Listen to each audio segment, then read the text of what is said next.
Hey guys, so hopefully my phone won't die in the middle of this. I got to get back to my car. But my point is, why is my phone dead? So I'm still working. I worked mostly this morning, but I still corresponding and doing what I got to do. But that made me think, what about this whole working thing? From a love perspective, I feel like, wouldn't we benefit from having a collective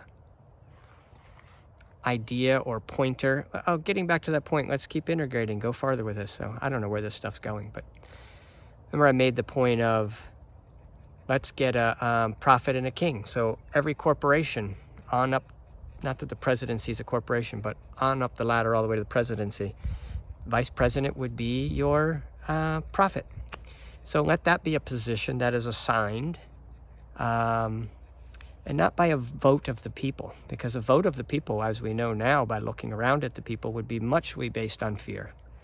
So we're not going to call it a vote of the people, but the vote of the people doesn't happen with the vice president anyway. And there are no prophets assigned to corporations. So all corporations, big and small, should have somebody who's signed in as the person who's, going to keep love as the focus of the business. And that means, the profits are going to plummet and we're not going to be as productive as China or something like that. I think that's the point I was going to really get to. Why does that have to be our agenda? Getting the maximum out of our people. Why is that our agenda? How about the most loving we can be and the most free we can be? I think individually, don't we all sort of work like, how can I work the least and maximize my happiness? Isn't that what everybody's shooting for? That must be coming from divine intervention, I think. Because when I'm in my love spot, that's what makes sense. Don't work any more than you need to. But why is it so hard to make it? Doesn't seem right. It makes you look around a little bit. Like, why is it so hard? Well, some of it's internal, but it's fear. And if you're living in fear, you're going to make it harder on yourself. I see people all the time that make life much harder on themselves than they need to. But fear will do that. So we already covered the point, and we'll keep on covering it, that we want to move towards love, away from fear, whichever way you want to flap my fingers around. But let's also integrate a point of, our goal is to maximize our happiness, our love equation, our love quotient, at the least amount of actual work effort. Seems just logical. It's how you create a happy society. And the point I was making about this feels like the right way to approach work from my higher collective consciousness, light of divinity. That connection that I can feel when you're in the love vibration is all about taking it easy. I got a great book for Christmas, The Sloth Guide to Meditation or to Taking It Easy or whatever else. But anyway, it's very funny. I don't know if any story is going to come out that I'm going to share with you right now, but there's so many great teachings in that book. It's really awesome. But anyhow, I digress.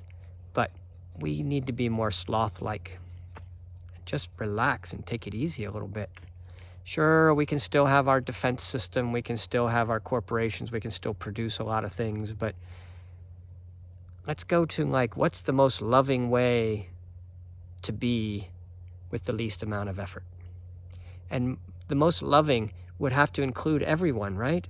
And everyone lives on the planet, so it's going to include the planet. We don't have to be like, we're going to be all Greenpeace now and beat everybody up, about how they're treating the planet and tie up the whole legislative system and all that type of stuff.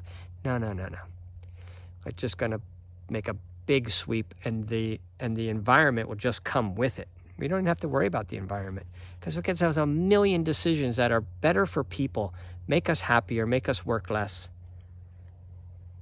and allow us to just live and thrive and pop out our little love bombs in the form of art, music, dance, inspiration, whatever it is, something beautiful, whatever your interest is. What's your beautiful version of your interest?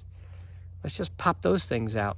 And if we're in connection with the higher consciousness and that's our agenda, to just stay connected and be loving, it's going to be so easy. It's difficult when you're trying to go against the connection. When you're trying to say, despite who I know I really am, I really want to, beat out this other guy because, gross domestic products got to be rising, and that's all there is to it. It will rise when you focus more on love. We're going to thrive when you focus on love. That's not going to be a strange thing to hear someone say in the not too distant future, because that's what we're going to start measuring our corporations on. Go ahead and keep track of your numbers and keep track of your profits, and you got to survive, you got to thrive as a business. Financially, you got to keep growing, but you're going to grow much faster, and most corporations are already figuring this out.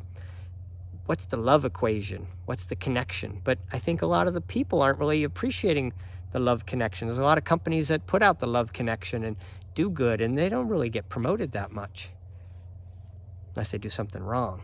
Then we're all over them. So let's, be a little easier on ourselves, and then we'll be easier on everybody else, and slow down a little bit and breathe. And from that vantage point, we can make some decisions about how much do we really need to keep accomplishing? Is that our only barometer of success? If you're the king, maybe so. But if you're the prophet, the other side of the corporation head, then it's your job to be measuring. And let's get some, we got QuickBooks and all these spreadsheets and all types of management software to keep track of just profits. Where's the software for keeping track of the love quotient that's happening in your corporation and your do good for society? And it'll trickle down to do good for the environment. That'll just happen. It seems too simple. But the tricky part is you can't even conceptualize this, and you definitely can't act on it if you aren't in that connection to your higher self and to love. If you're not in the love vibration, this doesn't make sense. You say, well, I understand what you're saying. Just think it's a little shallow-minded or a little bit naive. Well, yeah, it doesn't make sense. That's what I mean. It doesn't make sense unless you're in that position. So I'm just going to be the obnoxious one to say, let's get in that connection. Love.